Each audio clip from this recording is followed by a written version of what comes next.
Bom dia, galera, tudo bem com vocês? Hoje nós vamos começar a nossa aula sobre a Era Napoleônica. Nós vamos estudar um pouquinho a história aí de Napoleão Bonaparte e espero que vocês gostem, tá?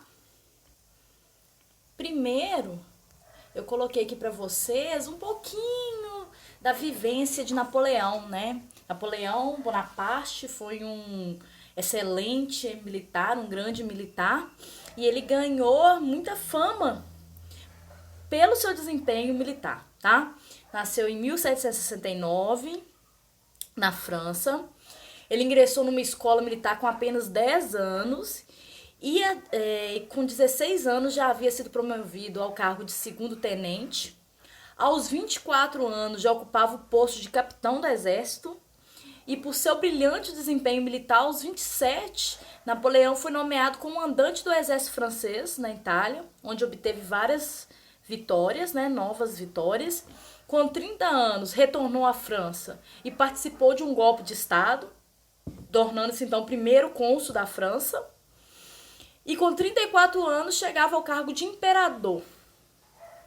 Pouco tempo depois, ele se tornou um senhor de um grande império, né, que a gente vai ver que a França vai conquistar um extenso território, quase um terço da Europa.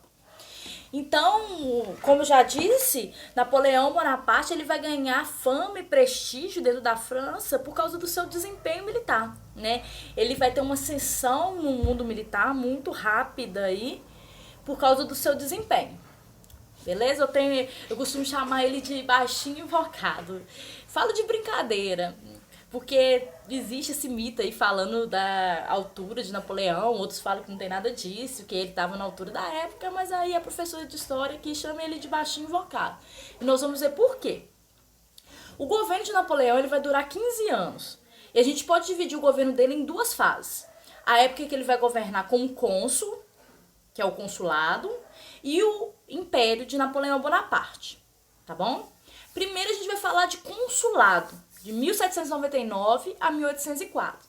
Vocês lembram muito bem que a gente terminou a Revolução Francesa falando do golpe 18 Brumário, que foi quando Napoleão Bonaparte ele vai chegar ao poder da França a partir de um golpe e vai iniciar aí o consulado na França, em 1799.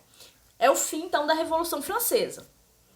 Ele vai governar a França, ele e mais 2 cônsules. Então, vão ser 3 cônsules governando a França. Mas o poder, de fato, na França era exercido pelo primeiro cônsul. E quem que era o primeiro cônsul? O Napoleão Bonaparte. Assim que ele entra no poder da França, ele vai fazer uma constituição. Vocês já estão careca de saber que constituição são leis. A nova Constituição vai manter o regime republicano da França, né? Mas vai dar enormes poderes em contrapartida a Napoleão. Tem que até corrigir aí, ó, Napoleão. Tá escrito de forma errada aí. Por essa nova Constituição, ele podia propor leis, declarar guerras, firmar paz, enfim.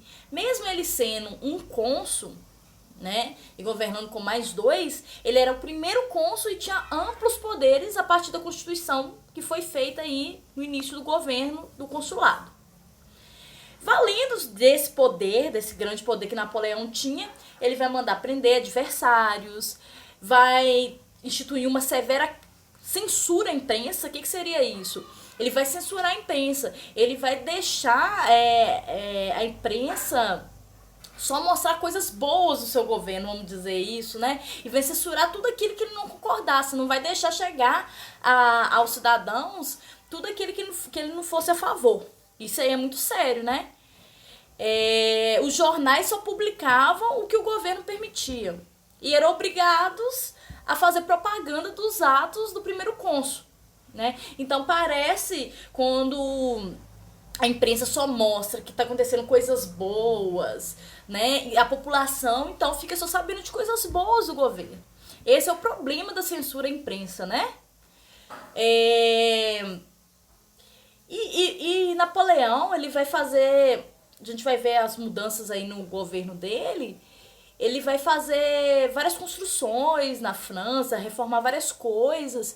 E uma das principais construções aí que alguns historiadores veem como uma construção de autopromoção de Bonaparte, esse Arco do Triunfo, que está mostrado aí na tela, que é um monumento que ele mandou construir em Paris em 1806, tá? É muito visitado até hoje esse monumento. Vamos ver algumas medidas que Napoleão tomou aí enquanto primeiro cônsul na França. Primeiramente, na economia. Na economia, ele vai fazer uma série de medidas para tentar regularizar um pouco essa economia da França. A gente lembra muito bem que a França veio de uma Revolução Francesa, como que estava a economia na França. Ele vai tentar favorecer aí os camponeses, os trabalhadores urbanos, a burguesia. Como que ele vai fazer isso? Ele vai confirmar e legalizar a distribuição de terras a milhares de camponeses. Tá? Vai distribuir terra a milhares de camponeses, para que esses camponeses possam plantar, possam, a partir daquelas terras, ter seu próprio sustento e também vender, né? Vai mandar drenar pântanos, vai construir estradas e pontes, vai criar um banco para a França, que é o Banco da França, vai aumentar os impostos sobre os produtos estrangeiros. Isso é muito bom para a burguesia francesa, porque se ele aumenta os impostos dos produtos que vêm de fora para entrar dentro da França, então esses produtos aí estrangeiros vão ficar com preço muito mais alto, fazendo com que a população francesa compre os produtos dos franceses, né? E vai conceder prêmios para inventores de máquinas, entre outras coisas. No que diz respeito à educação, ele vai criar escola para as crianças e jovens, vai criar escola para a formação de professores também. Na área do direito, Napoleão vai criar um código, aí, né, uma constituição chamada de Código Napoleônico. E esse Código Napoleônico ele é tão importante que ele vai servir de modelo para diversos países, por exemplo, o Brasil, né? Esse código aí, esse conjunto de leis, abolia definitivamente os privilégios do clero e da nobreza, protegia o direito à propriedade, à igualdade de todos perante a lei, separava o casamento do civil do religioso. De fato, o Código Napoleônico favorecia mais ainda a burguesia, né? Por exemplo, proibindo sindicatos, proibindo greves, ao mesmo tempo mantinha a mulher submetida ao marido. Então é um morde-a-sopra, né? Na verdade, ele dá alguns direitos, mas de certa forma ele controla outras coisas também. Com essas medidas que Napoleão vai tomar no governo dele, a popularidade dele vai subir muito, né? Vai elevar, porque olha só, vai fazer construções, vai criar escola, vai, querendo ou não, organizar a economia. E ele decide marcar, em 1802, um plebiscito. O que é um plebiscito? Um plebiscito é uma consulta popular. As pessoas vão votar não para escolher deputado, senador, alguma coisa desse tipo. Vão votar para decidir alguma coisa que seja importante para o país. E esse plebiscito foi para decidir se Napoleão Bonaparte se tornava cônsul vitalício ou não da França. O que é um cônsul vitalício? É um cônsul para a vida inteira. Enquanto ele estivesse vivo, ele seria cônsul. E com direito ainda a indicar o seu sucessor, quem que ficaria no seu poder após a sua morte. E como a popularidade dele estava elevada, lembrando que ele controlava e censurava a imprensa, então só chegava à população coisas boas do seu governo, a população francesa vai votar a favor de Napoleão Bonaparte se tornar cônsul vitalício, né? 2 anos após esse plebiscito, ele vai fazer uma nova consulta à população. E nessa consulta popular aí, ele vai ser aclamado imperador dos franceses. Os franceses vão votar para que Napoleão Bonaparte se torne imperador. Então vai ser aí que vai surgir uma nova fase do governo de Napoleão. Napoleão agora deixa de ser cônsul. E em 1804, ele é coroado como imperador francês, né? Aí vai começar a nova fase do governo dele, que é o Império, que vai de 1804 a 1815, que a gente vai ver como que ele vai ser retirado do poder, vai ser mandado para uma ilha, vão mandar Napoleão para uma ilha. 2 vezes ele vai ser mandado para uma ilha. Beleza. Essa fase de Império de Napoleão, principalmente, é muito marcada pelo seu expansionismo militar. Napoleão ele vai conquistar vários territórios para a França, né? Então é muito marcado pela guerra essa fase do império dele e da expansão do domínio francês. Em 1850, Napoleão vai tentar invadir a Inglaterra. Aí no início do século XIX, a Inglaterra era potência.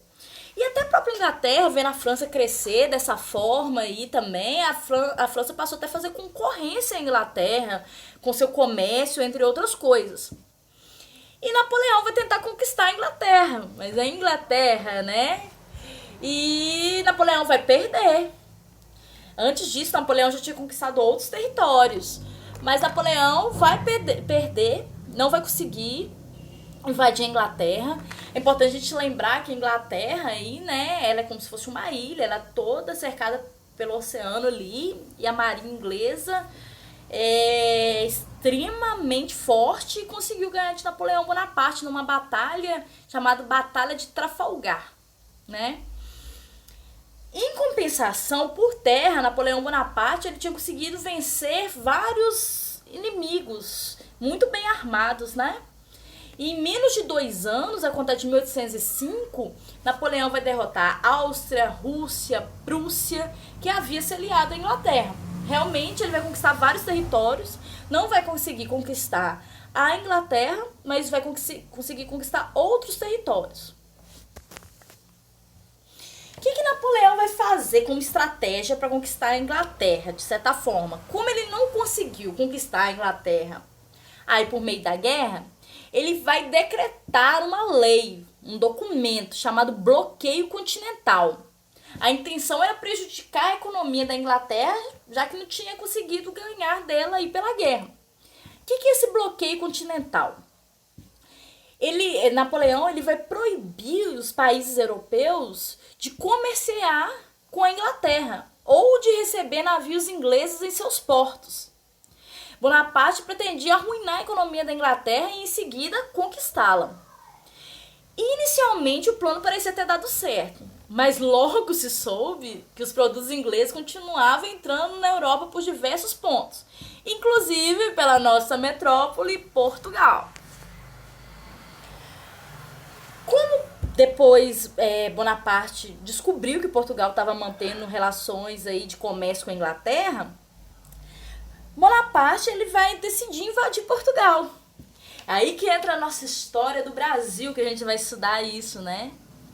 Porque a família real portuguesa e várias outras pessoas, antes mesmo que Napoleão Bonaparte invadisse Portugal, o que essa família real fez? Fugiu para o Brasil, junto com funcionários, um monte de pessoas, a gente vai estudar isso. Antes mesmo que Napoleão invadisse Portugal, a família real portuguesa já estava vindo para sua principal colônia, vindo para o Brasil, chegando aqui em 1808. Tá vendo? Por que a gente estuda a história de Napoleão Bonaparte? A história de Napoleão Bonaparte influencia e muito na história do Brasil, nós vamos ver. O expansionismo militar de Napoleão Bonaparte vai influenciar na vinda da família real portuguesa para o Brasil. Então foi o que o príncipe Dom João e sua corte fizeram, chegando à Bahia em 1808 e instalando-se no Rio de Janeiro naquele mesmo ano. Nós vamos estudar mais um pouquinho disso.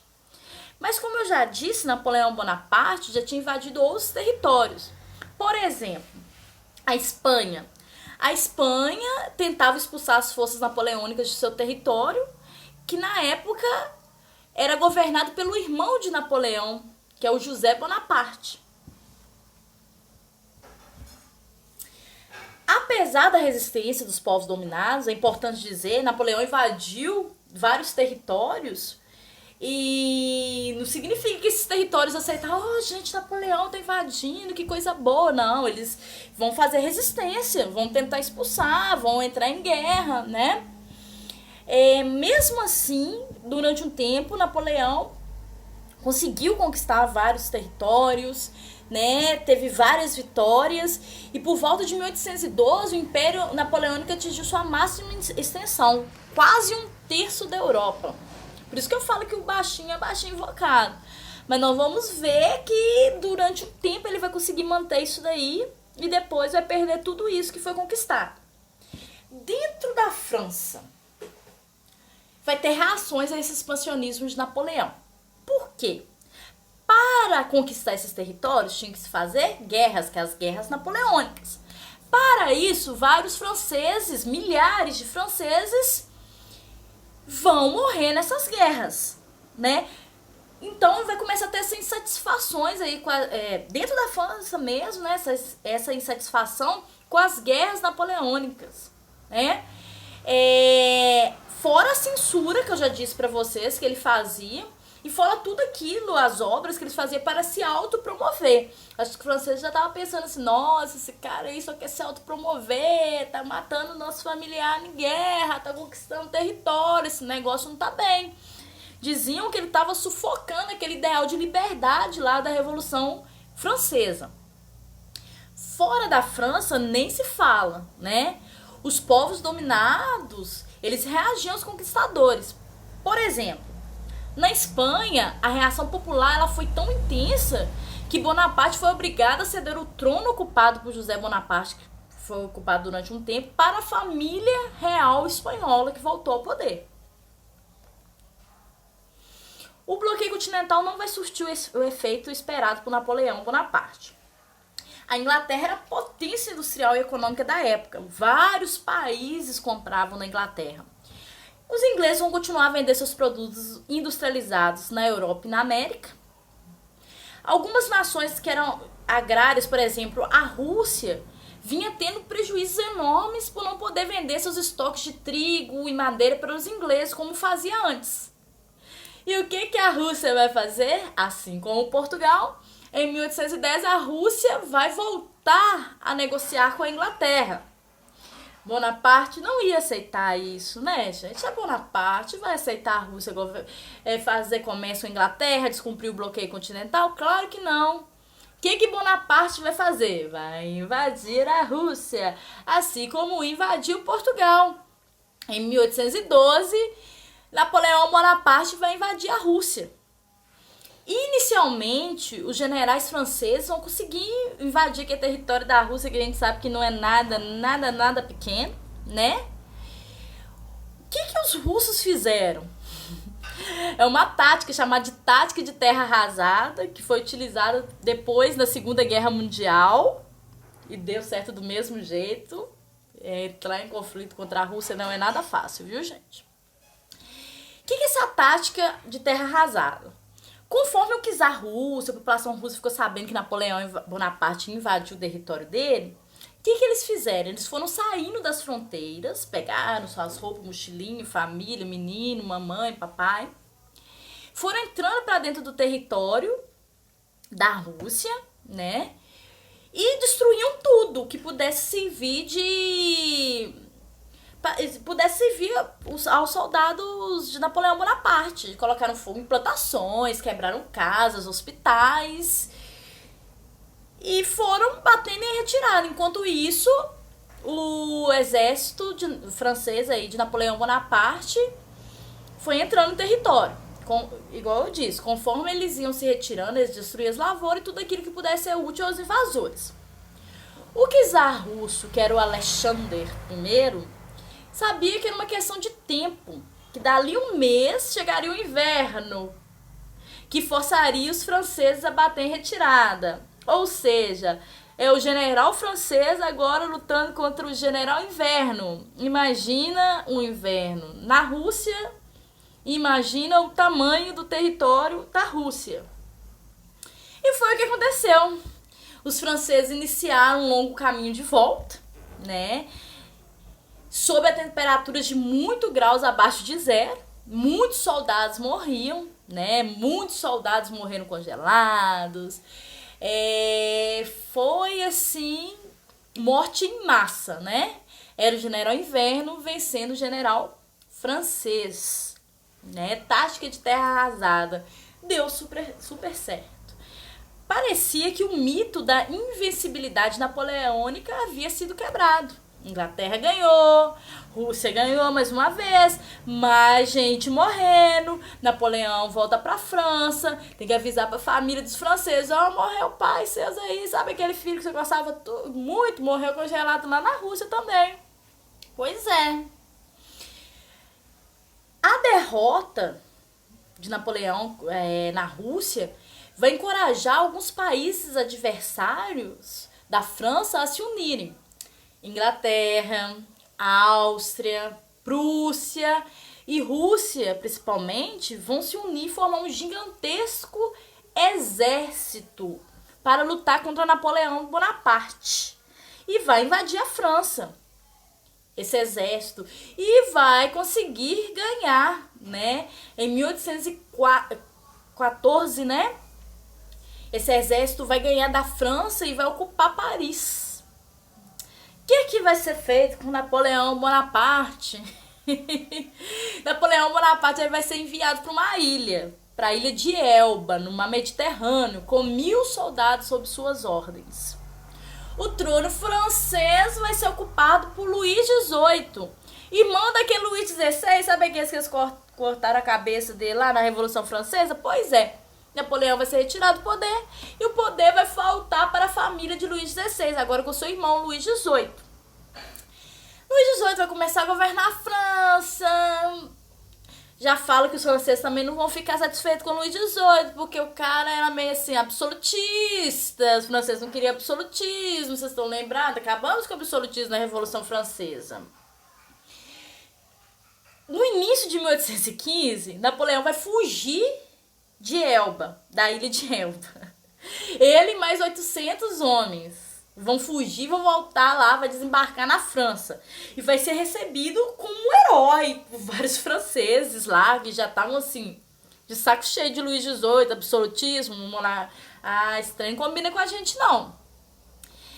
Enquanto ele se dirigia a Paris com seus soldados e as suas tropas, na verdade, enquanto ele voltava lá para Paris com seus soldados, tropas do rei Luís XVIII,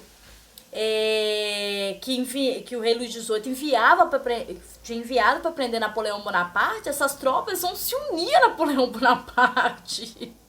Porque a popularidade de Luís XVIII estava péssima na França. Então ele mandou uma tropa prender Napoleão Bonaparte, para Napoleão Bonaparte não tentar retirá-lo do poder. E essa tropa, grande parte dessa tropa vai ajudar Napoleão Bonaparte. Luís XVIII vai fugir do país e Napoleão volta a governar a França. Mas só por mais 100 dias. Vamos ver, de novo vão tirar Napoleão Bonaparte. Bonaparte vai governar a França por um pouco mais de 3 meses, porque os ingleses novamente vão liderar uma nova coligação militar com mais de 1 milhão de soldados. Ô, gente, Napoleão deu problema, muito problema.